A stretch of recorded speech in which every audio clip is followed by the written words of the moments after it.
प्रदेश में चुनावों की तारीखों का शंखनाद हो गया है। यहाँ 7 चरणों में चुनाव संपन्न होंगे। वेस्ट यूपी का सबसे बड़ा शहर है मेरठ। मेरठ की 7 विधानसभा सीटों पर चुनाव प्रथम चरण यानी 10 फरवरी को होगा। सभी राजनीतिक पार्टियों ने जीत के लिए अपनी चुनावी समीकरण पहले ही बैठाने शुरू कर दिए हैं। पार्टियां सम्मेलन, बैठक और यात्राओं के जरिए जनता को लुभाने में कोई कसर नहीं छोड़ रही। लेकिन जीत का सेहरा किसके सिर बंधेगा, यह तो मतदाता के ही हाथ में है। मेरठ की कैंट विधानसभा सीट के इतिहास, समस्याओं और मुद्दों पर चर्चा होगी या इस बार भी कैंट की जनता बिना किसी स्वार्थ के फिर से कैंट में भाजपा को जीत दिलाएगी। इस मुद्दे पर बात कर लेते हैं कैंट के भाजपा प्रत्याशी अमित अग्रवाल से।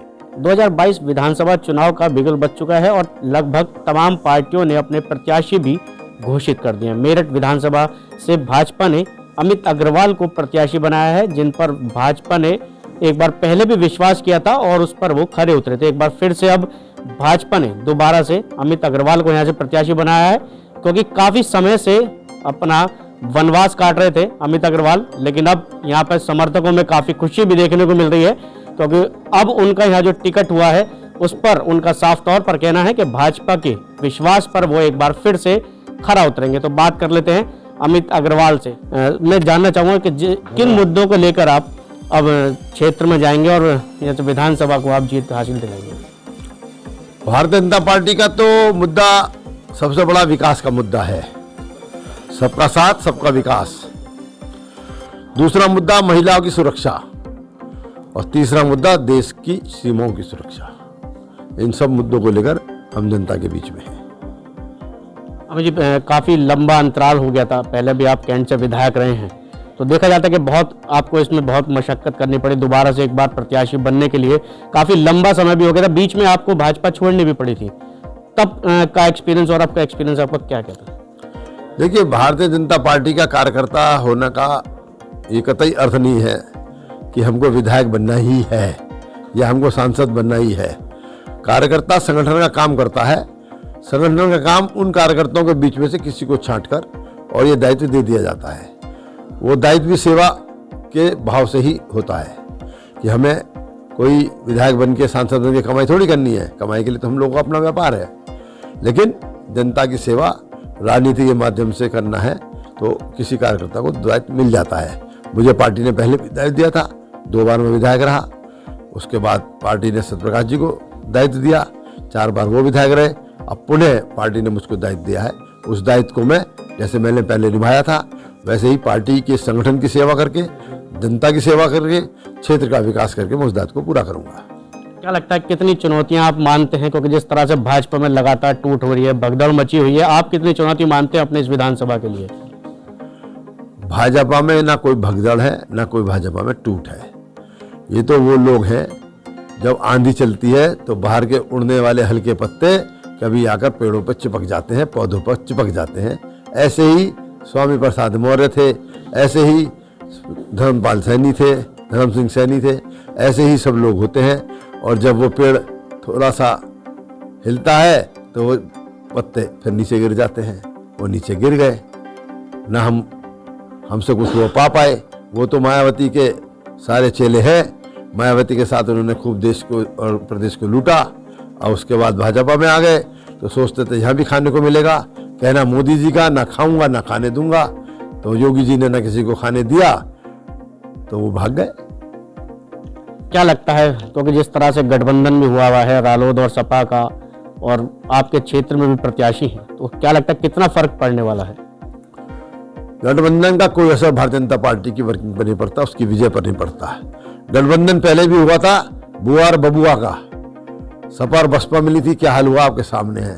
भारतीय जनता पार्टी प्रचंड बहुमत से आगे बढ़ी। एक गठबंधन हुआ था 2 लड़कों का, 2 लड़के कहते थे, तो क्या निकले, टाटा फेस हो गए। कांग्रेस का तो अस्तित्व समाप्त हो गया। कितनी सीटें आई उत्तर प्रदेश में? आज फिर 2 लड़के हैं। तो ये गठबंधन ही एक ठगबंधन है और ये जनता को ठगने के लिए चुनाव के दिनों में गठबंधन कर लेते हैं, चुनाव खत्म होते ही गठबंधनों को तोड़ देते हैं, फिर अपने अपने रास्ते चल देते हैं। ये राजनीति में सौदेबाजी करने के लिए आए हैं, सौदेबाजी करना चाहते हैं। जनता समझ चुकी है, जनता ने भारतीय जनता पार्टी को स्वीकार किया है। 18 करोड़ आज भारतीय जनता पार्टी की सदस्य संख्या है, विश्व में सबसे बड़ी, विश्व में कीर्तिमान है। तो भारतीय जनता पार्टी आज एक विशाल वट वृक्ष की तरह खड़ी है। उसका हर कार्यकर्ता उसके लिए मेहनत कर रहा है, जी जान से जुटा है, और वो उसको अवश्य विजय दिलाएगा। एक समय होता था जब लक्ष्मीकांत वाजपेयी जी की और आपकी जोड़ी को राम लक्ष्मण की जोड़ी कहा जाता था, लेकिन अब वाजपेयी जी का भी इस बार टिकट काट दिया गया है, उस पर आप क्या कहेंगे? क्योंकि इस बार कमलदत्त शर्मा जी को यहाँ से बनाया गया है शहर से प्रत्याशी।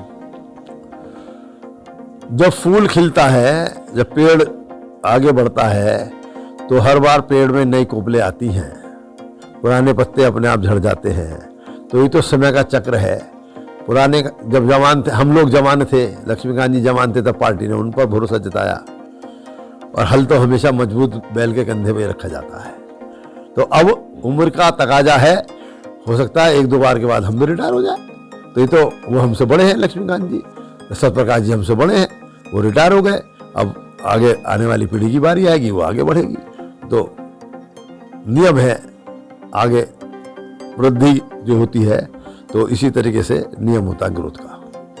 अभी जी एक बार आपका भी भाजपा से जो है मोह भंग हो गया था, आप भी भाजपा को छोड़ के शामिल हो गए दूसरी पार्टी में, उस पर अब आप क्या कहेंगे? क्योंकि अब प्रत्याशी आप बने हैं, एक कयास लगाया जा रहा था विपक्षियों द्वारा कि अब आपको पार्टी पर भरोसा आप पर नहीं करेगी, टिकट नहीं देगी। देखो, मैं तो गया था पीएचडी करने, कांग्रेस उसकी सपा की और बसपा की वर्किंग कैसी होती है। मैं एक संगठन का कार्यकर्ता हूँ, मुझे संगठन का ज़्यादा अनुभव है। वनस्पति विधायक रहने के, विधायक में केवल 2 बार रहा, और संगठन में मैं 1962 से 8 वर्ष की आयु से काम कर रहा हूँ। तो दूसरे पार्टी अपने संगठन कैसे चलाती है, मैं जरा सीखने गया था, उस रण कौशल को देखने गया था। तो मुझे वहाँ कुछ लगा नहीं कि भारतीय जनता पार्टी के आगे वो टिकेंगे। तो मैं अपने घर अपनी स्टडी को पूरा करके आ गया हूँ। आपको मालूम ना कि टीचर जब पीएचडी करते हैं तो उन्हें स्कूल से छुट्टी मिलती है, कॉलेज से छुट्टी मिलती है, तो वो पीएचडी पूरी कर लेते हैं। मैं अपनी पूरी पीएचडी पूरी करके अपने घर आ गया। जनता तो भारतीय जनता पार्टी पर भरोसा कर ही रही है। अब मेरठ कैंट की जीत चुनाव जीतने की और चुनाव दूसरे को हराने की लड़ाई नहीं है।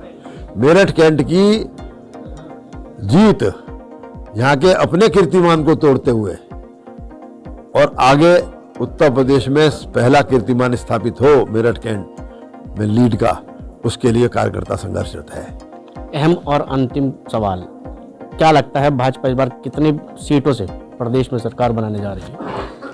देखा, मेरा तो मानना यह है कि हम 350-350 के बीच में सीटें प्राप्त करेंगे।